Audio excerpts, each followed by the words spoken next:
Mutual fund की हम जब भी बातें करते हैं तो सिर्फ इन्वेस्टमेंट की बातें होती हैं। एसआईपी कीजिए, लमसम कीजिए, पैसा इन्वेस्टमेंट कीजिए किसी भी तरीके से। एक बार पैसा इन्वेस्टमेंट होने के बाद में जब वो ग्रो हो चुका होता है तो पैसा निकालना किस तरीके से है, कब निकालना है, ये डिसाइड करता है आपका गोल। जब आपका गोल अचीव हो जाए तो आप निकाल सकते हैं। बट निकालने के दौरान टैक्सेशन भी तो कुछ रोल प्ले करता है अपना। हो सकता है आपने कुछ और फंड्स ले रखे हैं, उसके ऊपर लॉन्ग टर्म कैपिटल गेन है आज के दौर पे 12.5% का। तो कहीं ना कहीं ये क्वेश्चन जरूर अराइज होता है जो आपको जानना भी चाहिए कि पैसा निकालें कैसे। नमस्कार दोस्तों, मैं CS संजीत गोला।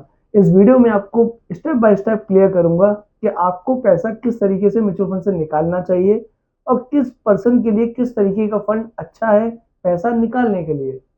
जब भी हम कोई स्टॉक परचेज करते हैं तो हमारे पास दो तरीके होते हैं पैसे को ग्रो करने के। एक होता है डिविडेंड ऑप्शन और एक होता है स्टॉक का एप्रिसिएशन, यानी कि जो उसका दाम बढ़ रहा है।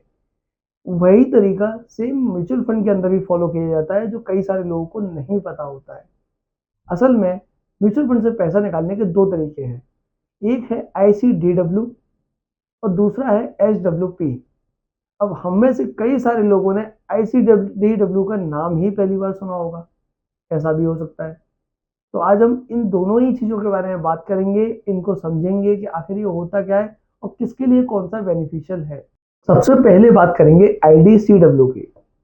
जनरली जब भी आप कोई भी फंड परचेज करने जाते हैं तो वहां पे दो ऑप्शन दिखाई देते हैं। सो एंड सो फंड आगे ग्रोथ लगा होता है और सो एंड सो फंड आगे IDCW लगा होता है। IDCW का फुल फॉर्म होता है इनकम डिस्ट्रीब्यूशन कम कैपिटल रिटर्न फंड। यानी कि आज से कुछ समय पहले यही फंड्स हैं जो डिविडेंड फंड के तौर पर जाने जाते थे। यानी कि ऐसे फंड जो आपको एक पीरियडिकली डिविडेंड पे करते हैं। अब बात आती है कि डिविडेंड पे कौन करता है। यहाँ पे जनरली फंड मैनेजर डिसाइड करते हैं कि आपका कितना सरप्लस हो चुका है आपके फंड का, यानी कि जो फंड वो मैनेज कर रहे हैं उसका कितना सरप्लस आ चुका है उनके पास। उसी हिसाब से वो आपको डिविडेंड पे करते हैं। सोर्स ऑफ पे आउट, यानी कि फंड में डिविडेंड आता कैसे है। जनरली फंड जब काम कर रहे होते हैं तो उनका सरप्लस अमाउंट बनता है। या तो फंड मैनेजर उसी फंड में से आपको पैसा देगा आपको डिविडेंड के तौर पे, या फिर अगर वो वहां से नहीं निकाल पाता तो आपकी कैपिटल विड्रॉल करके भी पैसा आपको दिया जाता है। अब बात आती है कि इसका टैक्सेशन किस तरीके से होता है, जो सबसे बड़ा मुद्दा है हमारा आज का। जनरली 2020 के बाद में IDCW की जो इनकम होती है उसको आपको टैक्स स्लैब में इंक्लूड कर दिया जाता है।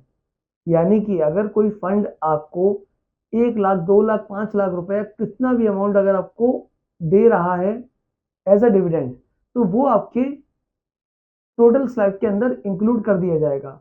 जस्ट लाइक अगर किसी की टोटल इनकम ही डिविडेंड के तो बेस पे अगर है तो उसको तो बहुत अच्छा बेनिफिट इस फंड में मिल सकता है, क्योंकि एज ऑन फाइनेंशियल ईयर आज की डेट में अगर हम बात कर रहे हैं तो करीबन 12 लाख रुपए की इनकम जो है वो टैक्स फ्री है। और अगर आपको पूरी इनकम अगर इसी डिविडेंड फंड से मिल जाती है तो वो पूरी ही टैक्स फ्री रहेगी। अब सारी ही इसके अंदर अच्छाई है, कुछ बुराई भी हो सकती है। अब बात करते हैं एक छोटी सी बुराई की।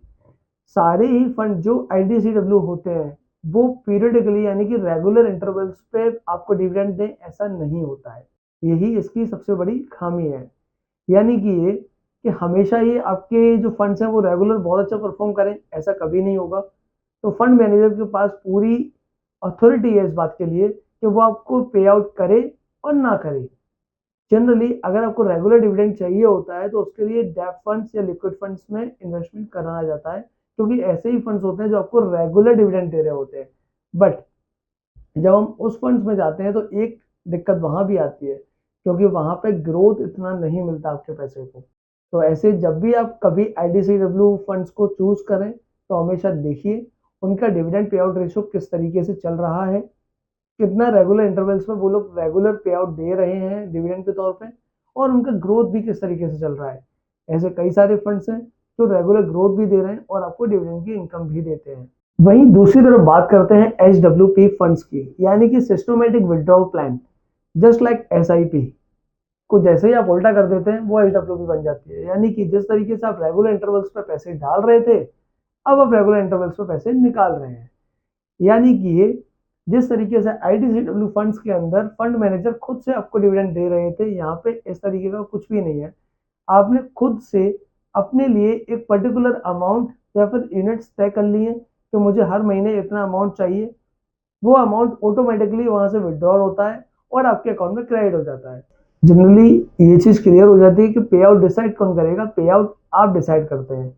आपको ही अपना दिन, अपना अमाउंट, आपको रेट ऑफ, सब कुछ आपको खुद तय करना होता है कि हमें कितना अमाउंट चाहिए मंथली। पैसा आता कहाँ से है? जनरली जो आपने एक फंड अपने बना के रखा हुआ है या फिर लमसम डाला हुआ है, उसी फंड्स में से आपकी यूनिट रिडीम होती है और आपको पैसा मिलता है। अब बात करते हैं इसके सबसे बड़े इंपॉर्टेंट फैक्टर की, यानी कि टैक्सेशन। एचडब्ल्यू प्लान के अंदर जनरली दो ही तरह के टैक्सेशन होते हैं, एक एसटीसीजी और एक एलटीसीजी। यानी कि इसमें स्लैब रेट से कोई लेना देना नहीं होता है लगभग। अगर आपकी इनकम मिनिमम इनकम स्लैब को अगर पार करेगी तो आपका टैक्सेबिलिटी होना तय है। सपोज करते हैं आपने कोई फंड आज एकुमुलेट किया काफी लंबे चौड़ा, और आज आप उससे 5 लाख रुपए रिडीम करते हैं। 5 लाख रुपए रिडीम करने के दौरान सबसे पहले तो देखा जाएगा कि एक्चुअल में उसका कॉस्टिंग कितनी आ रही है, यानी कि आपको कितने का वो फंड परचेज किया है आपने। सपोज करते हैं आपने वो फंड 2 लाख रुपए का परचेज किया, आज उसकी वैल्यू 5 लाख रुपए है, तो सबसे पहला जो प्रॉफिट आपका है वो 3 लाख रुपए है। अब देखेंगे टाइम पीरियड, आपने जो परचेज किया लास्ट, वो 1 साल पहले तक था या 1 साल बाद का है। अब यहाँ पे हम देख लेते हैं कि काफी लंबा पुराना फंड था, इसलिए हम उसके तौर पर लेते हैं। दूसरा एग्जांपल लेंगे जब हम अभी नजदीक में हमने इन्वेस्टमेंट किया होता है। जनरली अब हम मान लेते हैं कि हमारा इन्वेस्टमेंट जो था वो 1 साल पहले का है, 3 लाख रुपए हमारे पास प्रॉफिट है। गवर्नमेंट के तौर पे आज की डेट में 1.25 लाख रुपए तक का टैक्स, जो आपका प्रॉफिट है वो टैक्स फ्री है। यानी कि 3 लाख रुपए में से 1.25 लाख रुपए आपके लेस हो जाते हैं यहीं के यहीं। अब आपके पास बचता है 1,75,000 रुपए। ठीक। अब अगर आपकी टोटल इनकम ही यही है, सपोज कीजिएगा अगर आपकी टोटल इनकम ही इतनी बन रही है, तो आपके ऊपर कोई टैक्सेबिलिटी नहीं लगी। वहीं अगर ये आपकी एडिशनल इनकम है और आपकी जो रिमेनिंग इनकम है वो मिनिमम स्लैब यानी कि 4 लाख रुपए को क्रॉस कर जाती है, तो फिर आपके ऊपर 1,75,000 के ऊपर 12.5% का टैक्सेशन लगेगा ही लगेगा। चलिए अब इसके टैक्सेशन का दूसरा पहलू समझते हैं, यानी कि STCG, short term capital gain को। अभी हमने एग्जांपल समझा एलटीसीजी का, ठीक है। अब सपोज करते हैं हमने अभी पैसा डाला था, 1 साल के विद इन ही हमने रिडीम कर लिया, आइदर थ्रू एचडब्ल्यूपी और थ्रू एनी वे। अगर एचडब्ल्यूपी के थ्रू या फिर किसी भी तरीके से अगर रिडम्पशन आपका 1 साल के अंदर में हो रहा है, तो वो एसटीसीजी में काउंट होगा। और एसटीसीजी आज की डेट में 20% फ्लैट है, ठीक है। तो अब यही देखा जाएगा, जनरली 5 लाख रुपए बन गए, 2 लाख रुपए डाले थे, 3 लाख रुपए का प्रॉफिट है, तो 3 लाख पूरे के पूरे टैक्सेबल है। तो उसके ऊपर 60,000 का आपका टैक्स बनता है 20% के हिसाब से। अब देखते हैं आपका जो टोटल इनकम किसी भी तरीके से 4 लाख रुपए से कम बनती है, तो आपका कोई टैक्स नहीं बन पाएगा। लेकिन अगर वही अगर मिनिमम स्लैब से ऊपर चली जाती है, तो फिर आपको टैक्स देना पड़ेगा। या फिर आपकी इनकम जो है 3 लाख रुपए की, वो इनकम आपकी एडिशनल इनकम होती है किसी और इनकम के साथ में। सपोज आपने सैलरी उठाई कहीं से 4 लाख रुपए, 5 लाख रुपए, और 3 लाख रुपए ये हो गया, तो फिर आपको 3 लाख के ऊपर पूरे 60,000 रुपए पे करने पड़ेंगे। तो जब इस तरह का कंपैरिजन होता है, तो फिर लोगों को लगता ये है कि शायद आईडीसीडब्ल्यू ज्यादा बेटर ऑप्शन है। हालांकि दो तरह की चीजें हैं। अगर आप इन्वेस्टमेंट करके सिर्फ और सिर्फ उसी पैसे को चाहते हो कि डिविडेंड के तौर पे या फिर एक रेगुलर इंटरवल पे पैसा आता रहे मेरे पास, आईडीसीडब्ल्यू ठीक है, अच्छा है, बहुत अच्छी आपके फंड्स के अंदर ग्रोथ नहीं देगा, लेकिन रेगुलर इंटरवल पे चलता रहेगा। आपका स्लैब भी काफी अच्छा है, आज की डेट में 12 लाख का है, तो शायद टैक्सेबिलिटी आपके ऊपर ना ही लगे अगर आपका बहुत अच्छा फंड आपका नहीं निकल रहा है तो। वही अगर एचडब्ल्यूपी में आते हैं, तो आपको मोटा मोटा 4 लाख रुपए तक का तो आप पैसा बचा ही सकते हो। उसके अलावा 1.25 लाख रुपए तक का टैक्स फ्री आपको फंड मिलता ही है लॉन्ग टर्म में।